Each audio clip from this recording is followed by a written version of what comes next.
सावधान। ओम नमः सिद्धेभ्यः। ओम नमः सिद्धेभ्यः। ओम नमः सिद्धेभ्यः। ओम जय जय जय। नमोस्तु नमोस्तु नमोस्तु। नमो अर्यन्ताणं नमो सिद्धाणं नमो ऐर्याणं नमो वज्रायाणं नमो लोये सवसाणं। मंगलम भगवान वीरो मंगलम गौतमो गणी मंगलम कुंद कुंदार्यो जैन धर्मोस्तु मंगलम सर्वमंगलम मांगल्यम सर्वकल्याणकारकम प्रदानं सर्वधर्माणां जैनं जेतु शासनं जैनं जेतु शासनम्। अरिहंत देव वंदे गुरु वंदे न गणनान्यरायो धम्मदया मे वंदे कम्मख कारणं शुद्धं। बोले जिनवाणी मात की जय हो। बोले सती मात की जय हो। सुदृष्टि तरंगिणी नाम का ग्रंथ पंडित टेकचंद जी कृत और अपनी चर्चा 29वां पर्व चल रहा है, जिसमें प्रश्नोत्तर चल रहे हैं। उच्च कुल वाला कैसे होता है, नीच कुल वाला क्यों होता है, ये सब चर्चा हुई थी। उसके आगे के प्रश्न चलेंगे। 87 नंबर का प्रश्न हो गया था, उच्च कुल वाला किस पुण्य के उदय से होता है। उसके आगे 88 नंबर का प्रश्न चलेगा, पेज नंबर 386 386 और प्रश्न नंबर 88 मिल गया सबको। देखो, नीच कुल में उत्पन्न होने पर भी इस जीव को विशाल धन हुक्म लोकमान प्रतिष्ठा किस पुण्य के उदय से मिलती है। ये आपका प्रश्न सब लोगों का है कि लोग ऐसे हुए ना जिनके पास ऐसा अपन। जवाब, जिस जीव ने पूर्व में अज्ञान पूर्वक विविध तप किया है, कभी अन्न का त्याग कर साग भाजी का भोजन किया है, वन फल पत्ता का भोजन किया है, सर्व त्याग कर दूध लिया है, मही पिया है, घास गोड़ कर पिया है, अग्नि में तन तपाया है, ऊपर पैर नीचे सिर करके झूला है, भूमि में गड़ा है, पर्वत पर से पतन किया है, जल पतन इत्यादि रूप में बाल तपस्वी हो, धर्म के लिए अनेक कष्ट हैं जो आप देख रहे हो सब हुई। अज्ञानी तपस्वियों को भले धर्मात्मा जानकर विनय पूर्वक सरल भावों से उनकी पूजा की है, धार्मिक वृत्ति से अनेक याचकों को दान दिया है, लौकिक कार्यों में धर्म जानकर धर्मफल की इच्छा से धन खर्च किया है, अपनी अज्ञानता से अनेक भोले जीवों को धर्मात्मा जानकर पूजा की, स्वयं ज्ञान रहित होने पर भी मंद कसाई रहा, इत्यादि भावों से नीच कुल में उत्पन्न होने पर भी धनवान उपमान होता है। ऐसा में यानी नीच कुल में पैदा हुआ क्योंकि अज्ञान तप किए, और धन क्यों मिला को तपादि तो किए, और धन आदि सब लोगों का सहयोग किया है, कसाई की मंदता भी थी। अज्ञानता से अज्ञान तप किए इसलिए तो हुआ नीच कुल में, और तपादि जो किए हैं अज्ञान रूप उसके कारण धनादि मिल गए। मंद कसाई समझो, ठीक है ना, मंद कसाई रहा तो मंद कसाई रहा ना, इसलिए उसको धनादि की प्राप्ति होगी। ये सब कितना क्लियर बात आ गई है। कई लोग अपन देखते हैं पंचाग्नि तप तपते हैं, कई प्रकार का त्याग करते हैं, बन के रहते हैं, तो ये सब जो करते हैं तो थोड़ी कसाई मंद हुई है ना, तभी तो त्याग करते हैं। अपने जो त्याग वो भी त्याग करते हैं, ऐसा नहीं खाएंगे, ऐसा करेंगे, ये करेंगे, उनमें बहुत सारी चीज़ हैं। तो जो ऐसा किया है और लोगों से लड़ाई झगड़े नहीं करते हैं, सरल रहते हैं, सहज रहते हैं सामान्य रूप से, तो परिणामों में थोड़ी क्या हुई, मंदता हुई, कसाय की मंदता हुई। तो कसाय मंद होगी तो पुण्य बनना ही है, सीधी सड़ बात है।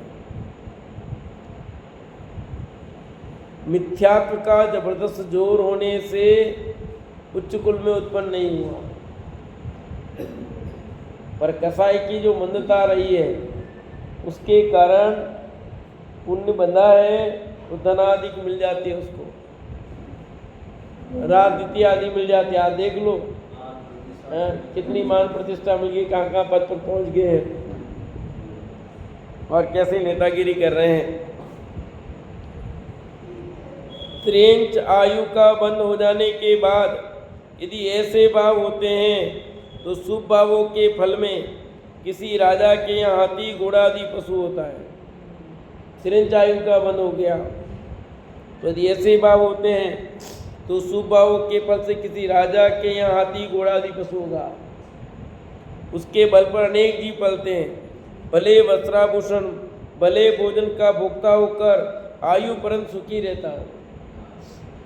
त्रिंच में भी उत्पन्न हुआ पर अनुकूलता बहुत मिल गई।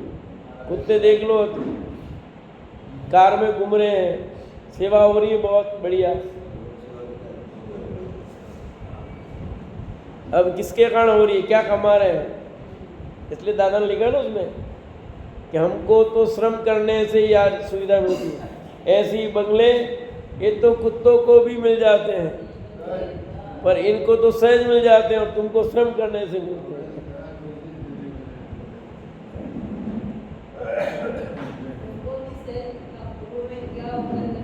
अभी की बात नहीं, अभी परिश्रम नहीं करना, तुमको परिश्रम करने से मिलता है। अपेक्षा समझ लीजिए ना, वही तो बता रहे हैं यहाँ, पूर्वों की तो बात बता ही रहे, पूर्वों का तो बता ही रहे नहीं यहाँ पर।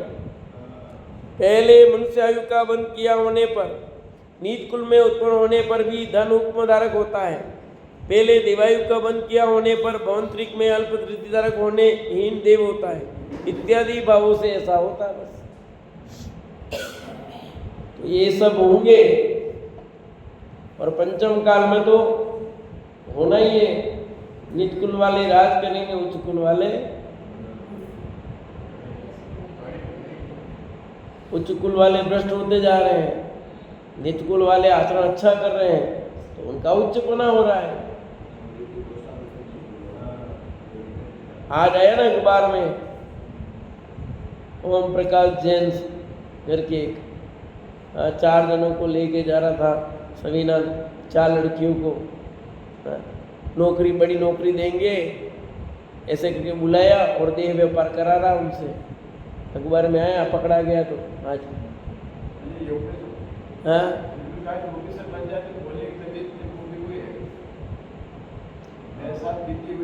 तो भाई उच्च कुल मिला और ऐसे काम करोगे तो क्या होगा? जैन धर्म को बदनाम कर रहे हो, जैनी को बदनाम कर रहे हो। पढ़ा किसने नहीं, आज के अखबार में आया है।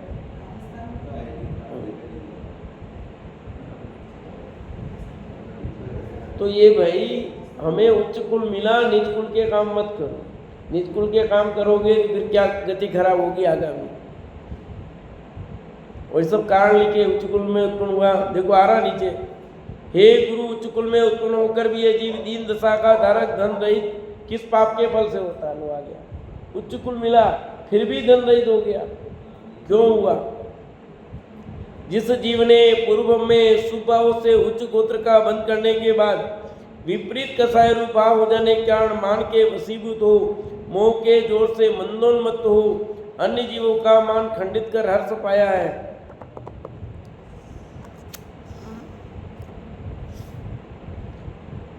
स्वयं गुरुजन की आज्ञा से रहित रहा है, दीन जीवों के प्रति द्वेषभाव कर उन्हें कुवचन कहकर पीड़ा पहुंचाई, छल बल से अन्य का धन नष्ट करा कर सुख पाया है, इत्यादि भाव से उच्च कुल वाला होने पर भी धन दान आदि से रही दीन दशा का धारक होता है। अब पहले गति तो बन गई, आयु बन गई थी, उच्च कुल में उत्पन्न हो गया, पर बाद में काम खोटे किए उसने। उस खोटे कर्मों का फल आ रहा है कि पैसा नहीं मिल रहा है, आदर नहीं मिल रहा है,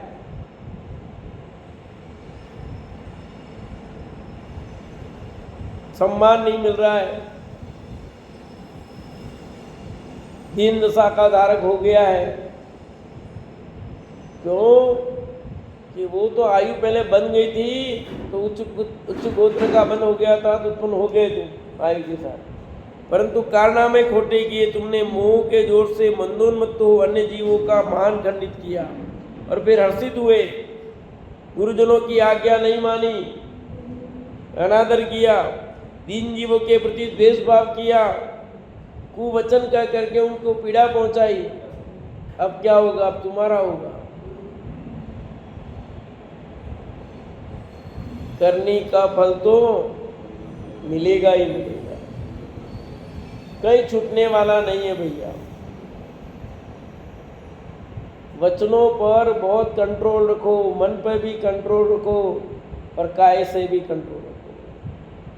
अपने को ध्यान नहीं रहता है, अपन बोल जाते हैं, क्या क्या बोल जाते हैं, कुछ ध्यान नहीं रहता। क्योंकि अपने पर कुछ आदत थी ना, तो अपन क्या करते हैं, फिर ध्यान नहीं रहता है। वो क्रोध में आकर के आदमी कुछ भी बोल देता है, विवेक नहीं रहता उसको। इसलिए क्या क्रोधांध, क्रोध अग्नि का, क्रोधांध का। वो फिर बड़ा नहीं देखता है, गुरुजन नहीं देखता, अपने सम्मानी है क्या है सब भूल जाता है। उसको ये ख्याल नहीं रहता कि हमारा इतना वो भी है। इसलिए बहुत कंट्रोल रखना चाहिए, मैं ये कहता हूँ। अपन शब्द का भान नहीं रखते हैं और शब्द के ऐसे शब्द कहने से हमारा पाप बन रहा है, हमारी गति खराब हो रही है, हमें कुछ ख्याल नहीं होता है।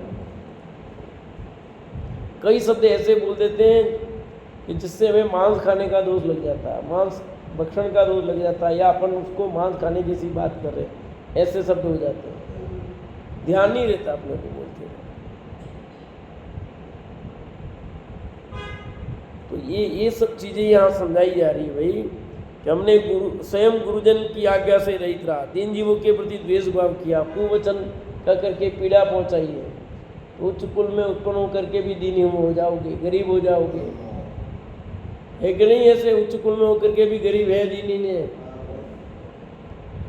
हेल्प करनी पड़ती है।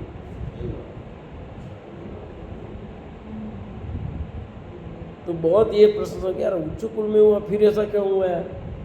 तो बहुत अच्छे प्रश्न आए हैं। नीच कुल में और देखो इतना पैसा वाला क्या ठाट है। अब देखो आप, ये आज अपन देखते सफाई वाले, अब इनके जाके देखो घर बंगले, और घर में चार जने नौकरी वाले हो गए वो आज।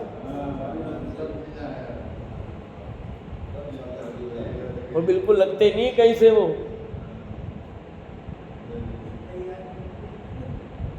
तो आप समझो, तो आयु का बंध तो हो गया पहले, निज पुत्र में उत्पन्न हो गए, काम अच्छे कर दिए बाद में, सवाल ही नहीं, छूते नहीं। तुम्हारा झूठन की बात तो गई दूर, कोसों दूर। अब तुम अच्छा खाना देते हो, वो लेने को तैयार नहीं अभी।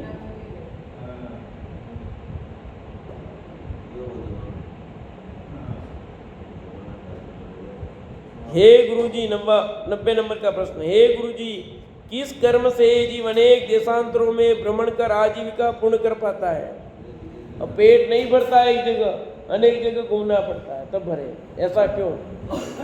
किस कर्म से जीव अनेक देशांतरों में भ्रमण कर आजीविका पूर्ण कर पाता है?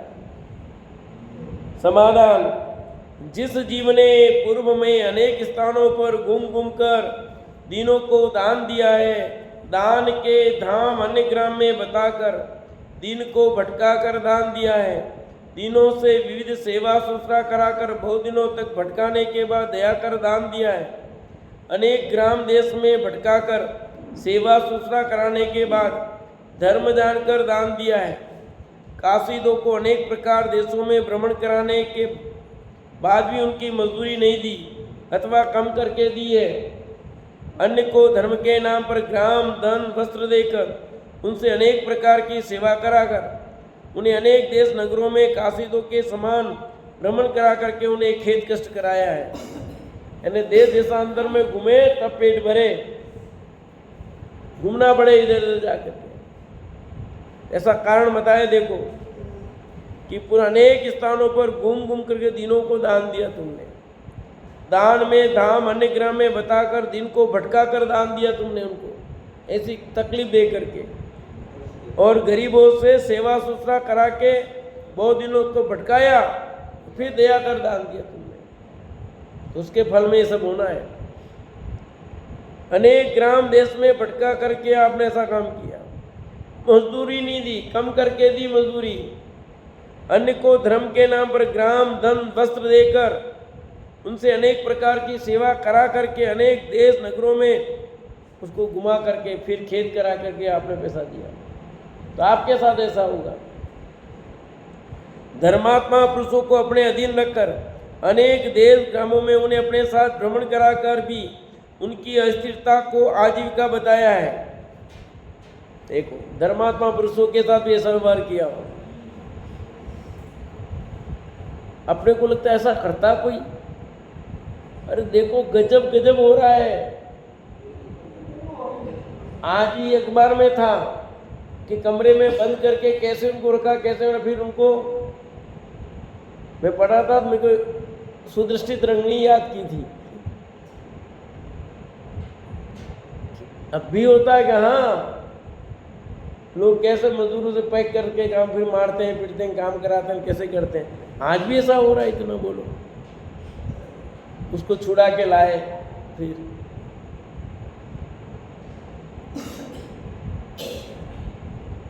देशांतर की आजीविका करने वाले जीवों की हंसी की है, तो देश के बाहर कार्य करते हैं उनकी हंसी की हो।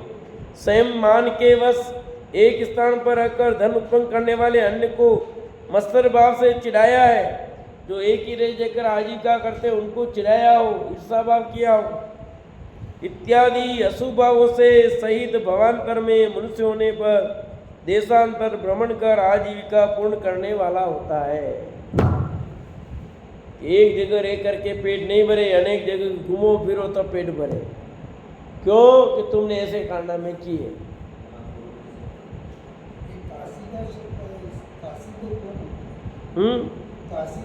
देश नगरों में कासिदों के समान भ्रमण करा करके उनसे खेद कष्ट कराया।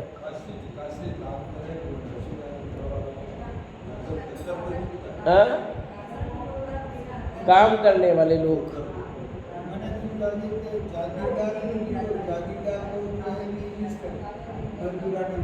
नहीं, अनेक देश नगरों में कासिदों के समान भ्रमण करा के, जो घूमते फिरते हैं ना, करते उनके लिए।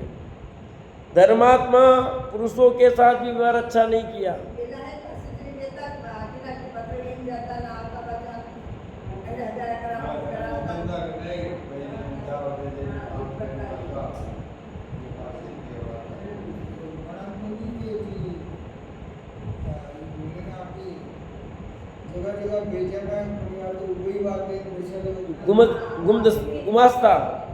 गुमास्ता उसको गुमास्ता, हाँ गुमास्ता नौकर, उगाई करने वाले। हे गुरु, यह जीव एक स्थान पर बैठकर भी आजीविका के लिए विशाल धन किस पुण्य से उत्पन्न करता है? 91 नंबर का। यह जीव एक स्थान पर बैठकर भी आजीविका के लिए विशाल धन किस पुण्य से उत्पन्न करता है? कई लोग ऐसे हैं, एक जगह नौकरी लगी, वही रिटायरमेंट हो गया, और कईयों को कई लगे घूमना पड़ता है। कई लोग उदयपुर में रहे, उदयपुर में इधर के इधर हुए, उदयपुर में रहेंगे, मतलब एक ही शहर में रहेंगे, ऐसे भी हैं कई लोग। और कईयों को बेचारे कितनी बार घूमना पड़ता है। और यहाँ पर भी अब धंधे की बात आ गई। यहाँ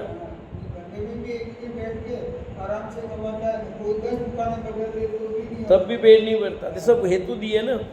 यह जीव एक स्थान पर बैठकर भी आजीविका के लिए विशाल धन किस पुण्य से, एक ही जगह रहा और विशाल धन प्राप्त कर लिया। पेड़ी कहते ना, हमारी तो पेड़ी। तो जिस जीव ने पूर्व में अनेक धर्मात्मा जीवों की स्थिरता के लिए उन्हें भोजन पान धन धनादि देकर निरालता पूर्वक धर्म सेवन कराया है, देखो धर्मी जीवों का सम्मान किया है जिसने, तो ऐसी आजीविका मिली उसको। अनेक पशु तथा दीन मनुष्यों को असमर्थ देख दुखी देखकर उनके प्रति दया कर उन्हें असहाय जानकर उनके बैठने के स्थान पर ही भोजन पान आदि की व्यवस्था कर उन्हें सहायता पहुंचाई है। हेल्प की उसने, पशुओं की है, दीन मनुष्यों की है, दीन दुखियों की दया कर। जैसे अभी कोरोना काल आया तो कितने लोगों की आपने हेल्प की, सहायता की। निर्धन धर्मात्मा जीवों को निराकुलता पूर्वक धर्म सेवन करते देख समता सहित देख उनकी प्रशंसा की है। निर्धन धर्मात्मा जीवों को निराकुलता पूर्वक धर्म सेवन करते देखकर क्या किया, उनकी प्रशंसा की, आनंदित हुआ, खुद भी ईर्षा भाव नहीं किया, उनका आदर किया, सम्मान किया।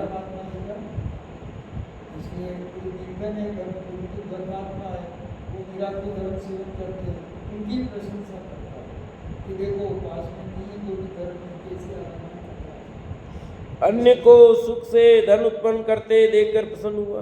अन्य कोई सुख से धन पैदा कर रहे हैं, उनके प्रति ईर्षा भाव नहीं किया, प्रसन्न हुआ, आनंदित हुआ, चलो अच्छा है, ये लोग शांति से कमा रहे हैं, सुख से जी रहे हैं, तो उसको तकलीफ नहीं होती है। मैं कई बार कहता हूँ अधिकांश लोग तो दूसरों के सुख से दुखी है, उसकी थाली में इतना घी क्यों।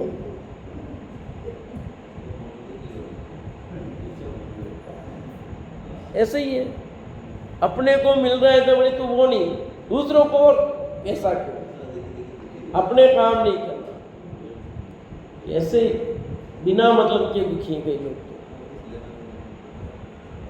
अन्य को सुख से धन उत्पन्न करते देखकर प्रसन्न हुआ है इत्यादि सुभावों से एक स्थान पर ही धन उत्पन्न कर सुखी होता है।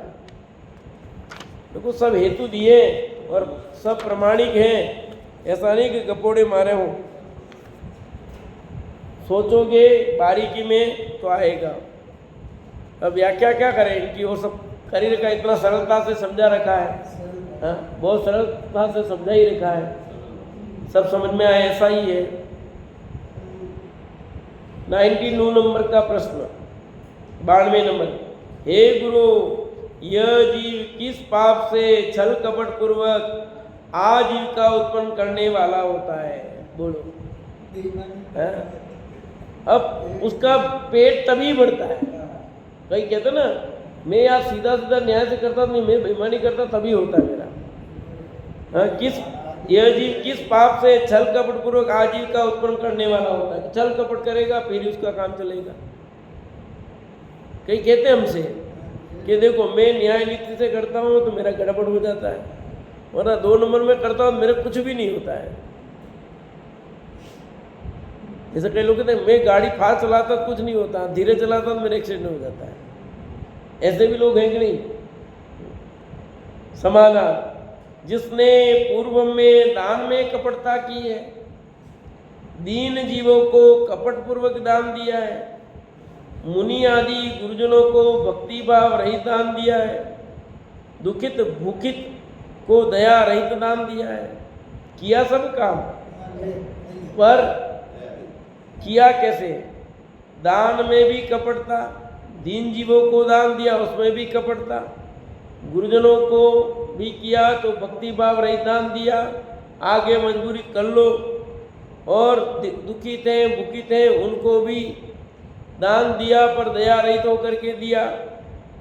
माया से उधर भरने वाले चोर, फांसीगिरी, ठग की कला, चतुराई देखकर उनके ज्ञान की प्रशंसा की। देखो कितने चतुर लोग हैं, क्या तारीफ करें इनकी, भले चोरे पर देखो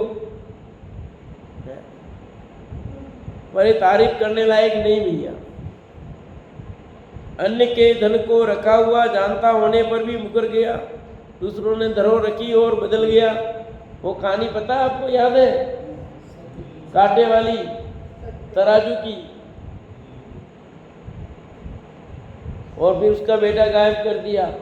नहीं याद है, बताता हूँ। देखो एक व्यक्ति था, वो प्रदेश जा रहा था तो अपनी तराजू वो सेठ जी के घर पर रख के गया, मैं वापस आऊँगा तब लूँगा, और वो कमा करके वापस आएगा। तो सेठ जी से कहा कि मेरी तराजू दो। तो सेठ जी बोले तुम्हारी तराजू तो चूहे खा गए। ठीक है, चूहे तराजू को चूहे खा गए। ठीक है, एक बार, दो बार, तीन बार, कुछ दिन दिखा।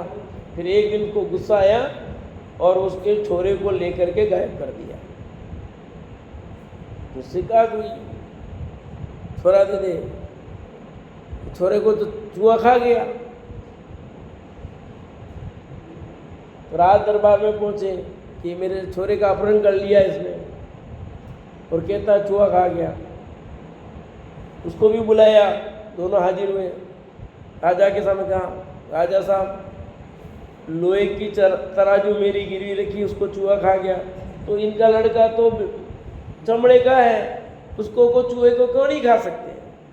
तो राजा साहब समझ गया बात। उसने कहा तुम इसकी तराजू दे दो तो तुम कोई लड़का दे देगा। भाई लोहे की तराजू चूहा नहीं खा सकता और तुम झूठ बोल रहे हो, बेईमानी तुमने की है, अब इसका दोष निकाल रहे हो। तुम तराजू दे दो ढंग से और ये तुम्हारा लड़का दे देगा।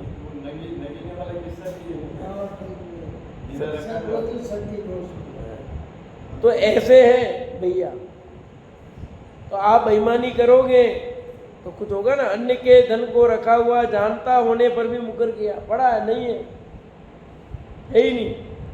अन्य के अच्छे व्यापार को दोष लगाया, बढ़िया व्यापार उसमें दोष लगा दिया, हाँ, और निर्मुनी मंत्र करवा दिया, उसका धंधा ऐसा हो जाए, टोटके करा दिए। लोग करते रहते हैं कई छोटे मोटे काम,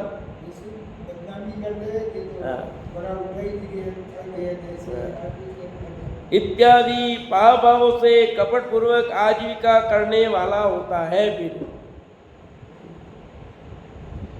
क्योंकि शुद्ध शांति से नहीं जीता और दूसरों को भी शांति से जीने, कुछ लोगों की आदत ही ऐसी होती। क्यों होते वो? इसलिए कि उन्होंने जीवन भर कपट किया था पहले, फिर अब आए तो कपट करके फिर जीवन ऐसे चलता रहता है। शांति से जीवन नहीं जी पाते, बहुत मुश्किल से जाके जीवन बदलता कहीं। जैसे पारसनाथ के साथ कमट के जीव का देखो, हर पर्याय में क्या किया उसने? कपटता ही की कि नहीं की? 9 भवों तक उसने पूरी, लास्ट में जाकर के जब भगवान पार्श्वनाथ भगवान बन गए तब उसको अक्ल आई, उसकी होनार बली थी। अब समझो पार्श्वनाथ के पाप का उदय था कि इसके पुण्य का उदय था? बताओ। हाँ?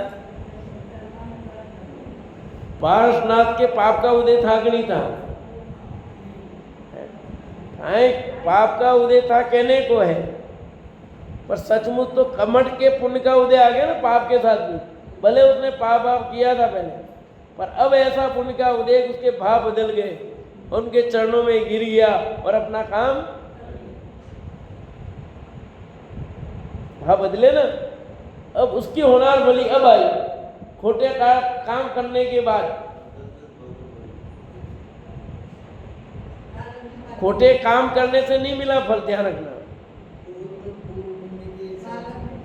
खोटे का फल तो खोटा ही मिला, पर अब उसके परिणाम बदले ना, उस परिणाम का सुफल है। 93 नंबर का प्रश्न। हे दयालु गुरुनाथ जी, किस पुण्य से सरल भाव सहित सत्यवादी हो आजीविका पूर्ण करता है? प्रश्न समझ में आया? क्या है प्रश्न? पढ़ो देखिए आप। संजू भाभी बोलो क्या प्रश्न है?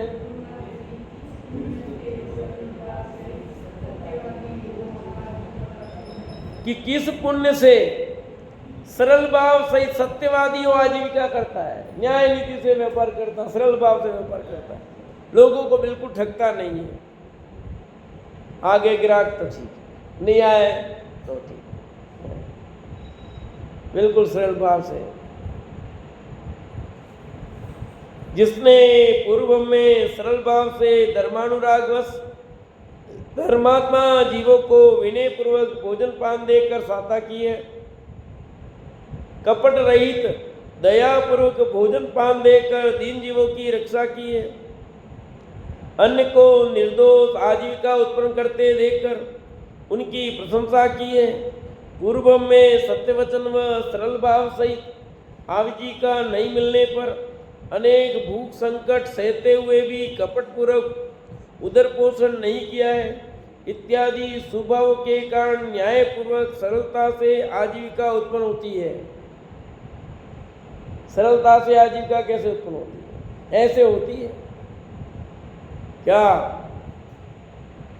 आपको सरलता से आजीविका मिली?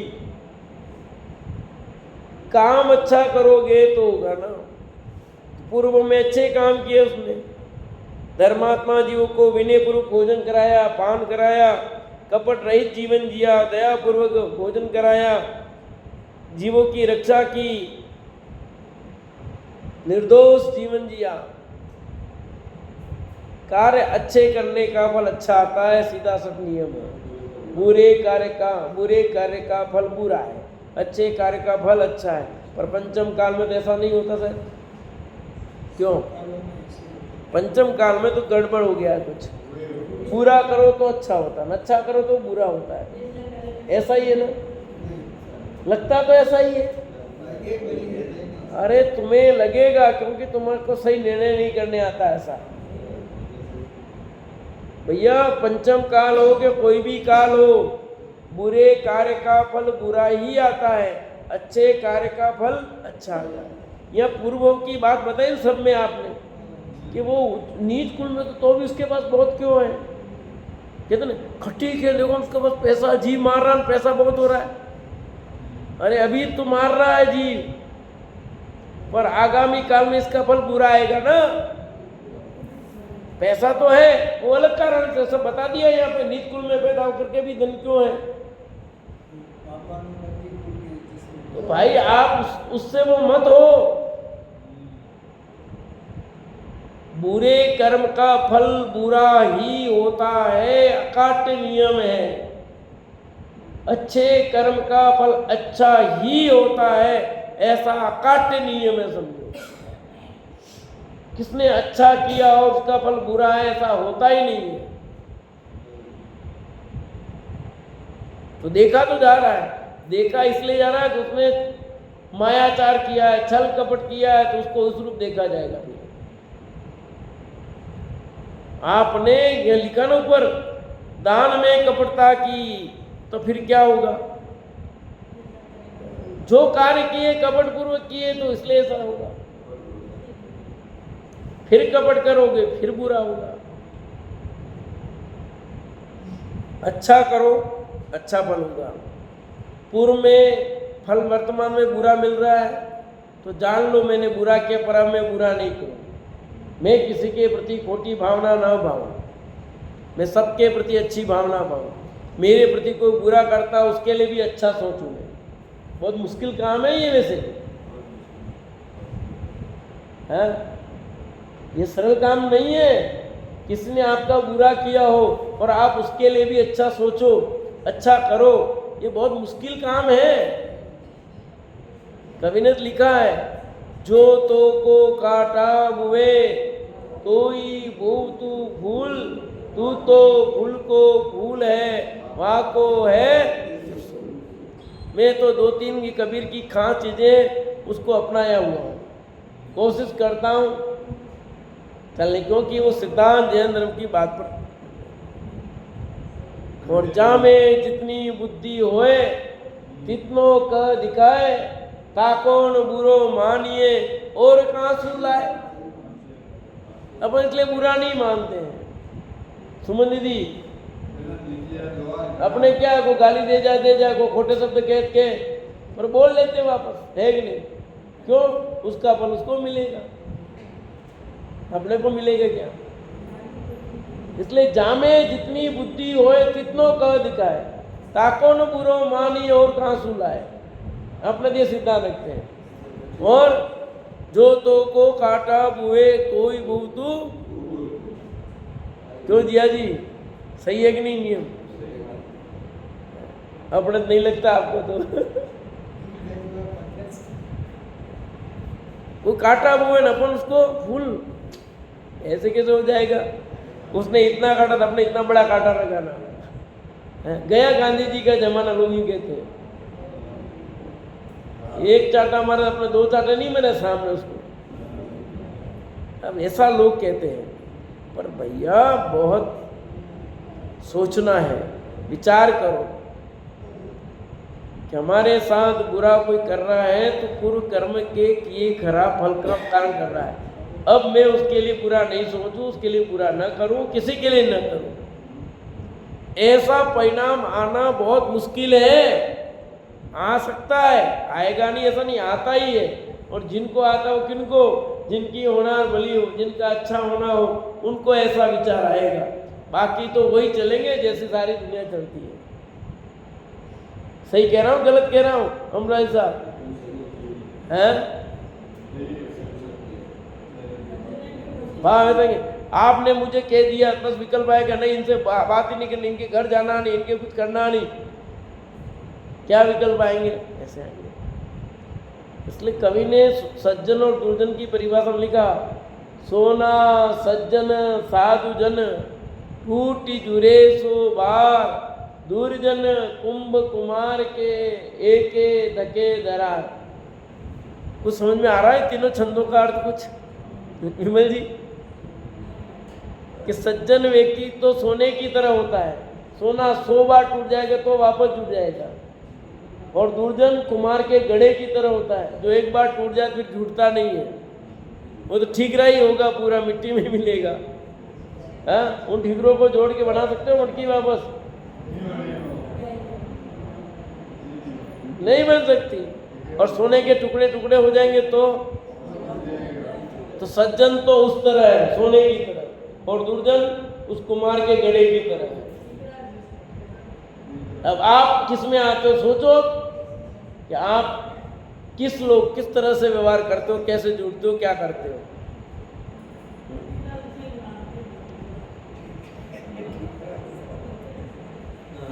देखो, और प्रश्न है, यह जीव किस पाप कर्म के फल में मनुष्य या पशुओं घर घर बिकता फिरता है? लो, पूर्व में जिस जीव ने बल से छल से अन्य के पुत्र पुत्री विक्रय किए, अन्य के पशुओं को छल बल से हरण कर घर घर बेचा है, किसी प्रबल शत्रु द्वारा अन्याय भाव से अन्य के पुत्रादि मनुष्य तथा हाथी घोड़े भैंस बैल इत्यादि जीवों को लूटकर पकड़कर लाकर घर घर बेचते हुए देखकर सुखी हुआ है, बीच में दलाली लेकर अन्य के मनुष्य पशुओं का विक्रय कराया है, इत्यादि भाव से स्वयं घर घर बिकता फिरता है। लोग इधर लेके इधर बेचते, बच्चों को पकड़ करके ले जाते हैं। सुबह सुबह घटना हो गई स्कूल में, एक बच्ची आई, वो गायब, हिले नहीं, और उसकी बहन आई, सर मेरी बहन है नहीं, सुबह आई थी, सब ढूंढाया कि नहीं। मैंने कहा तू पहले घर जा, सीधी घर जाके पता कर, पहले वो वहाँ तो नहीं पहुँच गई, वहाँ नहीं हो तो फिर आके कार्रवाई करे। उसको घर भेजा, फिर पता करवाया कि घर पे पहुँच गए, शांति हुई। मैंने कहा एक बार अपन कुछ कंप्लेन, उसके पहले बच्ची है भाई, स्कूल तो बहुत बड़ी जिम्मेदारी हो जाती है। पहले पीरियड में नहीं थी, दूसरे में नहीं थी, प्रार्थना में आई थी, उसके बाद वापस गायब हो गई है, और छोटी बच्ची फिर तो थोड़ा टेंशन। मैंने कहा सीधी तू घर जा पहले तो, और 4 पीरियड में नहीं है, मैंने घर जाके पता करो, वहाँ हो तो ठीक। अब घर पे फोन करे तो घर कोई उठावे नहीं, और टेंशन में तू जाओ अभी और फिर पता करो। फिर जा करके उसने कहा कि सर आ गई। मैंने कहा ठीक है। तो बच्चों को भेज देते हैं लोग एक जगह से दूसरी जगह रोज। उसने उसको खरीदा, उसने उसको खरीदा, 10 जगह बिक गया। क्यों बिका? तो उसने ऐसे कारनामे किए थे, किसी के पशुओं को बेच दिया, किसी घर को बेच दिया, लेकर के भेज देते ना, गायब कर देते हैं। तो अब वो कर रहा है तो उसको भी करेंगे। जो अभी घटना बताई थी ना, उसको अब देह व्यापार क्यों करना पड़ रहा है उसको? उसने किया होगा लोगों को ऐसे ऐसे करके, आज उनको देह व्यापार में घसीट दिया है।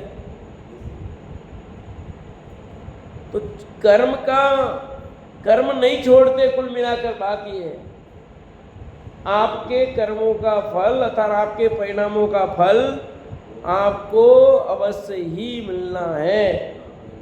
अतः सोच समझ करके कार्य करो, बहुत विवेक पूर्वक कार्य करो, विवेक पूर्वक शब्द बोलो, विवेक पूर्वक आप मन में सोचो, मन में खोटे परिणाम मत लाओ, वचन में खोटे वचन मत लाओ और क्रिया में भी खोटा कार्य मत करो।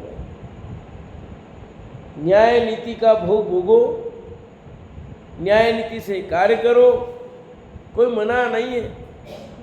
भाई व्यापार तो करना पड़ेगा पर न्याय नीति से कोई दिक्कत नहीं है, चलेगा। न्याय नीति से भोग करो आप सब, कोई दिक्कत नहीं। दूसरों का लूट खसोट करके खाने की आदत, दूसरों को वैसा करके, चुरा करके, बेईमानी करके, धोखा दे करके, मीठी मीठी बातें कह करके ठगना, ये अन्यायपूर्ण है भैया। बहुत विचारणीय है, ये सब बातें बहुत प्रेरणा लायक हैं। अपने परिणामों की संभाल कौन करे बताओ? भगवान करे कि आप करो बताओ? अपने परिणामों की संभाल आपको करनी है, तो आप अपने परिणामों की संभाल करोगे तो क्या होगा। इसलिए मैं सोच रहा था, मुझे वो लाइन याद आ गई, पढ़े देखो परिणामों की विचित्रता। जब इसमें सोच रहा था तो टोडर मजी साहब की पंक्ति है, देखो परिणामों की। तो ये जितने सारे प्रश्न आ रहे हैं वो समझ लो इस लाइन की व्याख्या है, देखो परिणामों की विचित्रता है कि नहीं बोलो? ये परिणामों की विचित्रता का तो फल है।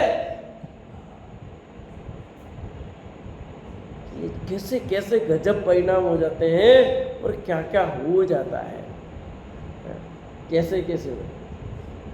शायद कल ही सुन रहा था मैं यूट्यूब पे, तो बता रहा था हूँ उसमें लेख कर वो यही बात जो मैं कहता हूँ कि इतने लोग इतने लोगों के चेहरे अलग अलग क्यों? 7 अरब लोग हैं, चेहरे अलग अलग क्यों? ये कर्म की, वो समझा रहा था ज्योतिष का कर्म की विचित्रता। तो उसमें ये बात बता रहा था, देखो सबके कर्म विचित्र है ना, तो सबकी अलग अलग होगी स्थिति, सबका चेहरा नहीं मिलता। 10% मिलता, बाकी मिलेगा ही नहीं तुम्हारा। क्यों ऐसा अलग अलग है? तो सबकी स्थिति अलग अलग है। तो आपको क्या करना है, बैलेंस कैसे करना है? और सब लोग वही कहते हैं, समझाते हैं उनको कि ऐसा मत करो, ऐसा करो। आपको माला जपने के लिए बोलते हैं, ये बोलते हैं कि मतलब अच्छे कार्य करने के बोलते हैं। खराब किया है तो खराब को सही करने के लिए क्या करना पड़ेगा? अच्छे काम करने पड़ेंगे। यही बताते कि नहीं बताते? उपाय क्या बताएगा? और वो यही है, यही है, उसके अलावा कोई उपाय नहीं आपका। वो तो थोड़े बहुत आपको ऐसा कर दो, ये करो, वो बताए। असली तो यही कि अच्छे कार्य करो, बस यही है। अपने परिणामों की संभाल करो और अपने चैतन्य प्रभु भगवान आत्मा को जानने का पुरुषार्थ करो। सचमुच तो यही है। अपना उपयोग अपने में लगाने का पुरुषार्थ करोगे तो ये सब तो ऑटोमेटिक हो जाएगा, ज़्यादा किसी चक्कर में पड़ने की जरूरत नहीं है।